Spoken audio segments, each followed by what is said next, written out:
Political history and history of the elections এগুলো consider করতে হবে।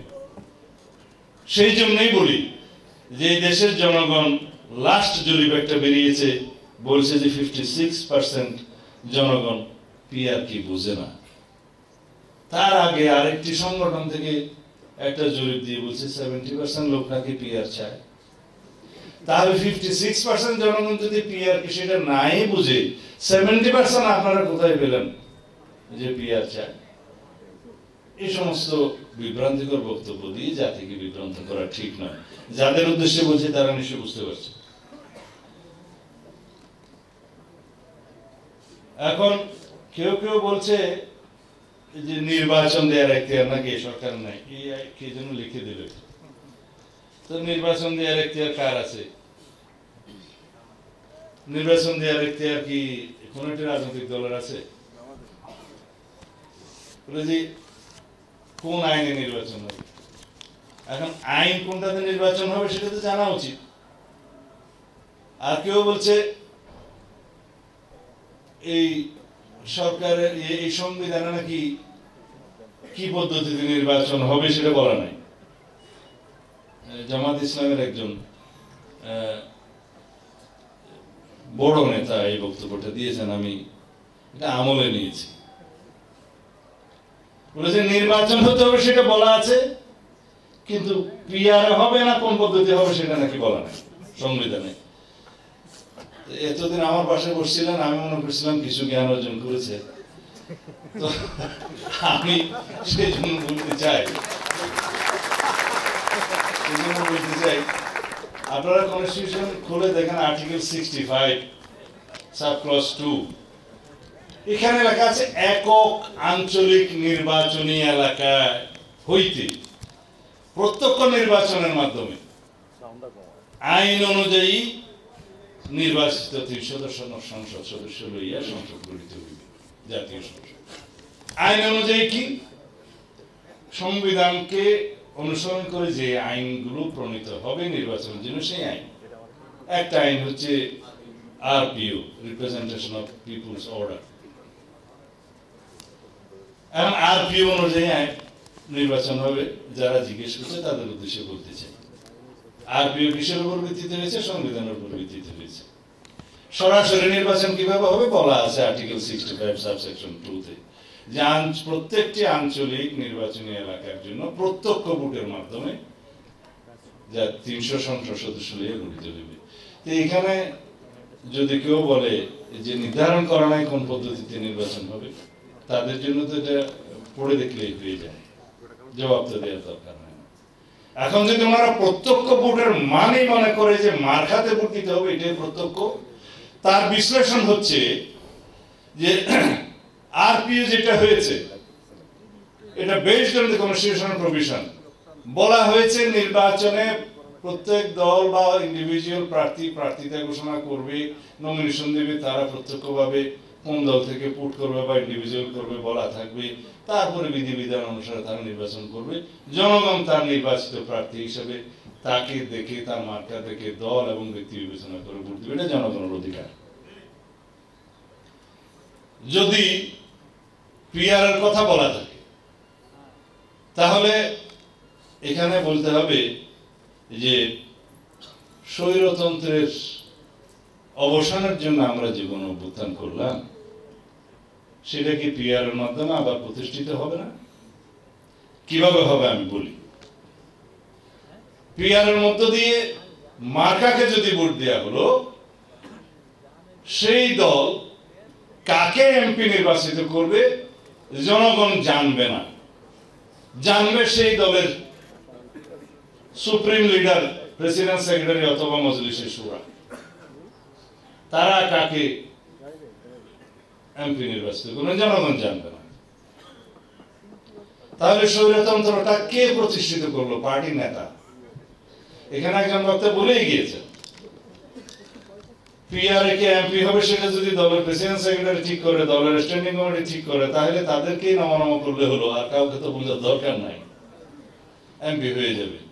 জনগণ কোথায় এখানে?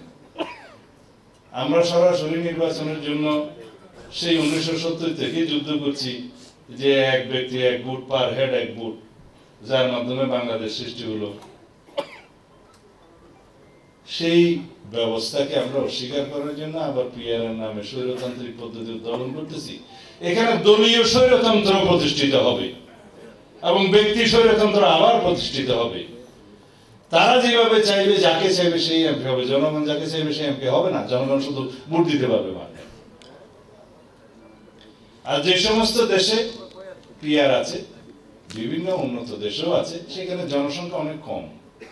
কোন কোন রাষ্ট্রে জনসংখ্যার বিবেচনা তো তারা পিআর কনসিডার করেছে, সুইডেন কিছু কিছু দেশে। সেই সমস্ত জায়গায় স্থানীয় সরকার ব্যবস্থা অত্যন্ত স্ট্রং, এবং স্থানীয় সরকারের উপরেই বলতে গেলে জনগণের সমস্ত দৈনন্দিন যেগুলো সার্ভিস আছে সবকিছু নির্ভর করে। সেখানে এমপিদের কাছে কখনোই অন্য কোনো বিষয়ে যাইতে হয় না, শুধু পার্লামেন্ট আইন প্রণয়ন করা ছাড়া।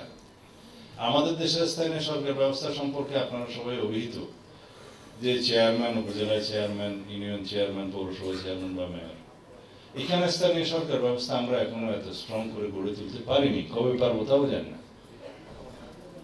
তো যে দেশের আবহাওয়া অনুযায়ী জামা কাপড় পরতে হয়, যে দেশের খাদ্যাভ্যাস অনুযায়ী খাদ্য খেতে হয়, যে দেশের সমস্ত সামাজিক স্ট্রাকচার অনুসারে আমাদেরকে চলতে হয়, সেই দেশের সমস্ত কিছু বিবেচনাই তো আইনগুলো প্রণয়ন করতে হয়।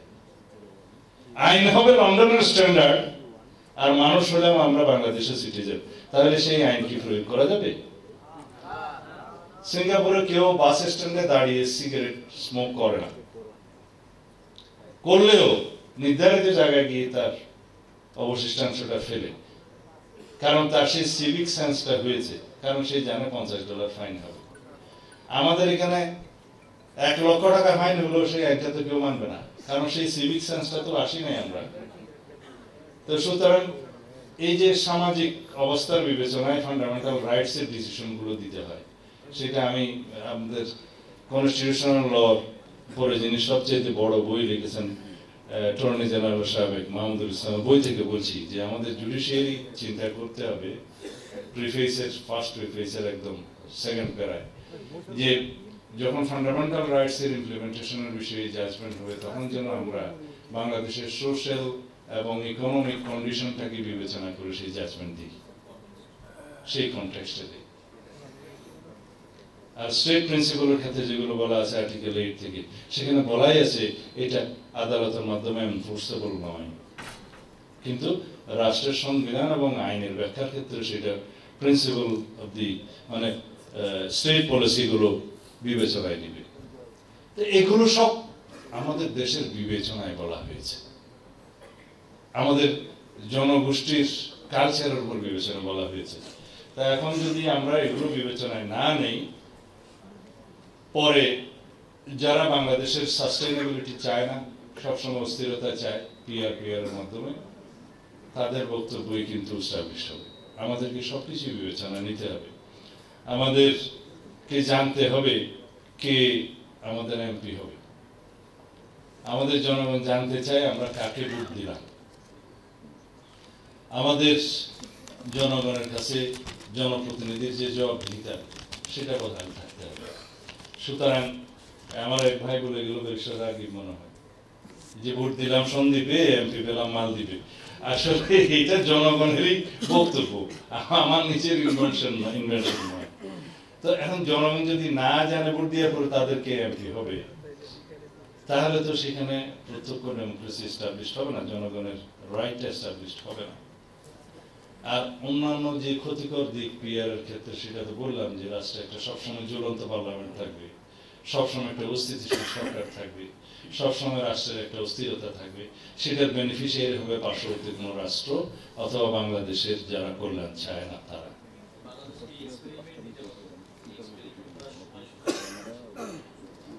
বাংলাদেশের সোশ্যাল এবং ইকোনমিক কালচার এবং আমাদের যে পলিটিক্যাল প্র্যাকটিস এন্ড কালচার, কোনোটাই পিআরকে অ্যালাউ করে না।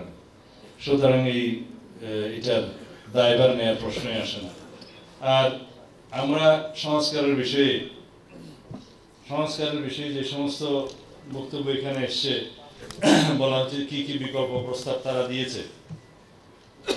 সেই বিকল্প প্রস্তাবের মধ্যে কেউ কেউ বলেছে কনস্টিটিউশনাল অর্ডার দিয়ে এটা সংবিধানের উপর অবস্থান দিতে হবে এবং কনস্টিটিউশনাল অর্ডার সম্পর্কে প্রশ্ন তোলা যাবে না কোথাও, যা কিছু আইন কানুন এবং জুডিশিয়ারি বিচার কাজ করবে সবই কনস্টিটিউশনাল অর্ডারকেই প্রাধান্য দিয়ে করতে হবে, এই সমস্ত প্রস্তাব দেওয়া হয়েছে। তো এগুলোর জবাব আমরা পত্রপাঠ দিয়ে দিয়েছি আগেই। তারপরেও এখানে একটু যেহেতু এসছি আপনাদের বক্তব্য অনুসারে কিছু জবাব দিতে হয়।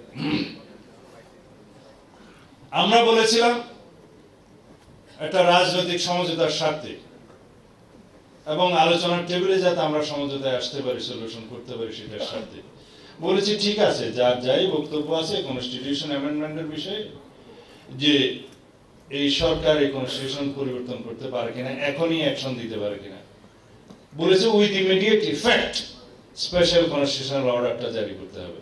আমি বললাম ঠিক আছে, এটা যদি করতে হয় তাহলে এই সরকারের অথবা ঐকমত্য কমিশনের অথবা আমাদের পলিটিক্যাল পার্টির সমঝোতার ভিত্তিতে এটা করা যায় কিনা আমরা জুডিশিয়ারির কাছে একটু পরামর্শ নিই। এটা নিরস বদনে এই প্রস্তাবটা দিয়েছিলাম, কারণ আমি জানি জুডিশিয়ারি কি বলতে পারে। জুডিশিয়ারি জিজ্ঞেস করবে এই সংবিধান পরিবর্তন করলো কে, কোন ফোরাম, কি অধিকার, কিভাবে করলো, এই প্রশ্নগুলো করবে। এই সমস্ত সিচুয়েশনকে সৃষ্টি হয়েছে রাষ্ট্রে। জাস্টিস শাহাবুদ্দিনকে যেভাবে নিয়োগ দিতে হয়েছিল সেই রকম সিচুয়েশন যদি প্রফেসর ইউনূসের ক্ষেত্রে হতো আমরা মেনে নিতাম। সেই সিচুয়েশন কি হয়েছে? হয় নাই। এইটারও একটা রেফারেন্স দিয়েছিল, বলছে স্বাধীনতার সময় তো আমাদের কোনো সেশন ছিল না, সুতরাং এটা তাহলে এখন তো কোনো সেশন আছে, সে জবাব শেষ। তারপরে এখন যদি এই কনস্টিটিউশনাল অর্ডার গুলো এই চেঞ্জ গুলো করে যদি আমরা একটা গেজেট নোটিফিকেশন জারি করেই দিলাম, তারপরের দিন কেউ যদি এখান থেকে যে একটা রিড করে যে এখানে আমার ব্যক্তি মাল স্বাধীনতা জীবনের ক্ষতি হওয়ার মতো একটা বিষয় আছে, ফান্ডামেন্টাল রাইটস, তখন হাইকোর্ট কি বলবে? বলবে যে আমার সামনে তো এই কিতাবটা আছে, এটা সংবিধান, এই কাগজটা কে দিল? বলবে না তো। সুতরাং আগেই একটু মতামত নেই। তারপরে যদি সুপ্রিম কোর্ট মনে করে যে ডক্ট্রিন অফ নেসেসিটি অনুসারে এই ডকুমেন্টটা আমরা ধারণ করতে পারি একটা ন্যাশনাল ইউনিটি হিসেবে, একটা ন্যাশনাল কনসেনসাস হিসেবে, ব্রডার কনসেনসাস হিসেবে আমরা নিতে পারি, তবে it should be considered in the next parliament, এটাই বলবে। কারণ যদি এটা ইমিডিয়েট ইফেক্ট সহ জুডিশিয়ারি মেনে নেয়, তাহলে জুডিশিয়ারিকে বলতে হবে রাষ্ট্রে আগের সংবিধান নাই, এটা অ্যামেন্ডেড হয়ে গেছে। এই ব্যাড প্রেসিডেন্টটাকে আমরা রাষ্ট্রে করতে দিতে পারি? কারণ 2 বছর পরে আজকে যারা পিআর বলছে তারা সহ বলবে যে আবার এই কনস্টিটিউশন চেঞ্জ করতে হবে। কিভাবে? আগে করছেন না, এই নজির আছে, ওইভাবেই করবেন। এই ব্যাড প্রেসিডেন্টকে একটা রাষ্ট্রের জন্য সঠিক হবে? সেটা আমরা এলাও করতে পারি না। তারপরেও আমরা বলেছি ঠিক আছে, আমরা জুডিশিয়ারির কাছে যাই।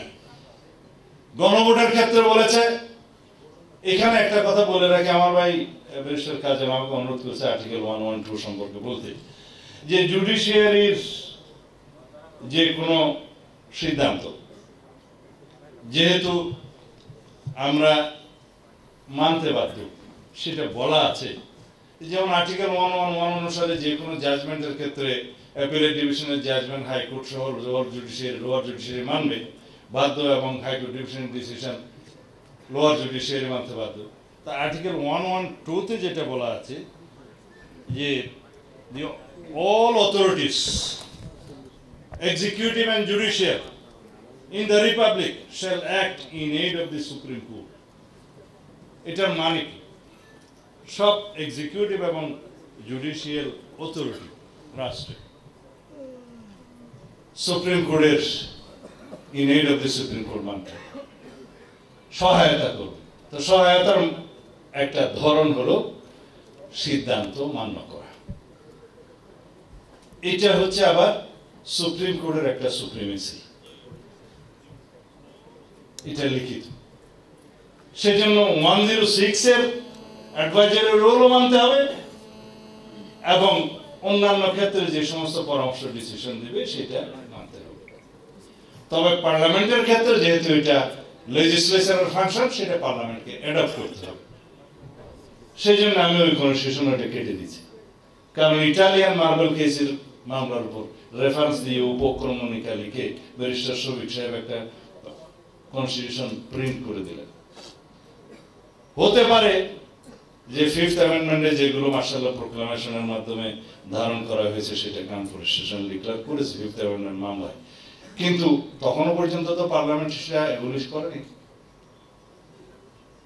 সুতরাং এটা কোর্ট এনফোর্সেবল হবে না, বাট কনস্টিটিউশন থেকে বাদ দিতে গেলে সেটা লেজিসলেচারকে দিতে হবে। সেটা না করে আওয়ামী লীগ তো গায়ের জোরেই করে সবকিছু, উনিও গায়ের জোরে করেছে, ওই জন্য কেটে দিচ্ছে। এটা এখন মামলা না হলে পরে হইতে পারে। এনিওয়ে, আমি আর দীর্ঘ বক্তব্য দেব না, যেহেতু আজকের এই সাবজেক্টগুলো এখানে উঠে এসেছিল সেই জন্য আমাকে বলতে বলা হয়েছে বলে বললাম।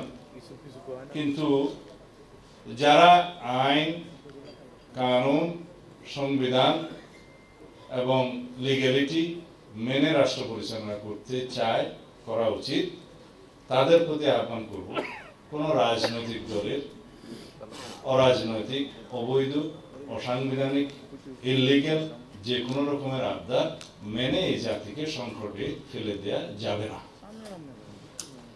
আমাদেরকে এই সাংবিধানিক ধারাবাহিকতায় থাকতে হবে।